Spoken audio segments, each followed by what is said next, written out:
Residential या commercial में सबसे ज़्यादा ग्रोथ किस में है? तो अगर रेजिडेंशियल और कमर्शियल की बात करें, देखिए अगर हम फ्लैट की बात करें रेजिडेंशियल में, तो मुझे तो नहीं लगता है कि आज की तारीख में रेजिडेंशियल फ्लैट इन्वेस्टमेंट के मतलब की चीज़ है। नहीं, बिल्कुल नहीं है।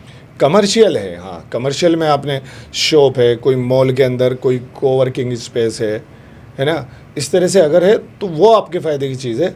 और रेजिडेंशियल सपोज़ आपने कोई 4 करोड़ का कोई फ्लैट लिया आज की तारीख में, कब वो तैयार होगा, कब उसका रेंट आना शुरू होगा, और जब तक वो तैयार होगा रेंट आना शुरू होगा तब तक जो था हालत ख़राब हो चुकी होगी।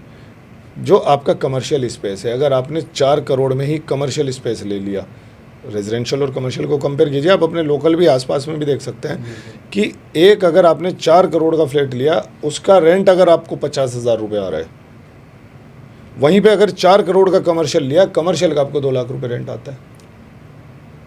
तो रेंट के मतलब से भी अच्छा है और कमर्शियल की डिमांड भी ज़्यादा है। और अगर मैं रेजिडेंशियल, हाँ आप रेजिडेंशियल में प्लॉट्स के प्रोजेक्ट में इन्वेस्टमेंट कर सकते हैं। प्लॉट? हाँ प्लॉट में, और वो भी ऐसा नहीं कि जहाँ पे हम रह रहे हैं वो तो लक बाई चांस वाली बात है, किसी को कोई ज़रूरत है उसने जल्दी में कोई बेच दिया।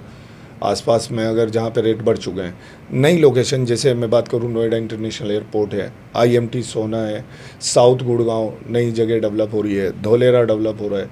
बस आपको यहाँ पे चीज़ों को समझना है, लीगलिटी वगैरह को देखना है, डेवलपर को समझना है, उन चीज़ों को देख के अगर आप रेजिडेंशियल ज़मीन के अंदर इन्वेस्टमेंट करेंगे, क्योंकि ज़मीन की पैदावार नहीं बढ़ रही है, मंजिलें बढ़ती चली जाएंगी ऊपर तक।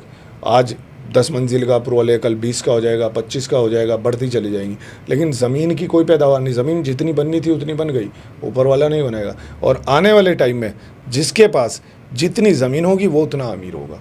बिल्कुल। तो मेरे ख्याल से तो ज़मीन में इन्वेस्टमेंट करना चाहिए। और इन्वेस्टमेंट सिर्फ ऐसा नहीं है कि रेजिडेंशियल प्रोजेक्ट में कर सकते हैं, इन्वेस्टमेंट लोग एग्रीकल्चर ज़मीन में भी कर सकते हैं। और आज जो बात आपके माध्यम से कहने जा रहा हूँ ना सर, जो एग्रीकल्चर ज़मीन है ना, आने वाले टाइम में इंचों में बिकेगी। तो लोगों को, जो लोग इस चीज़ को समझते हैं, अगर एग्रीकल्चर ज़मीन में इन्वेस्टमेंट कर सकते हैं, एग्रीकल्चर ज़मीन लेके डाल दीजिए, जितनी भी आपको मिलती है, जितना भी बजट है, इंचों में बिकने वाली है एग्रीकल्चर ज़मीन।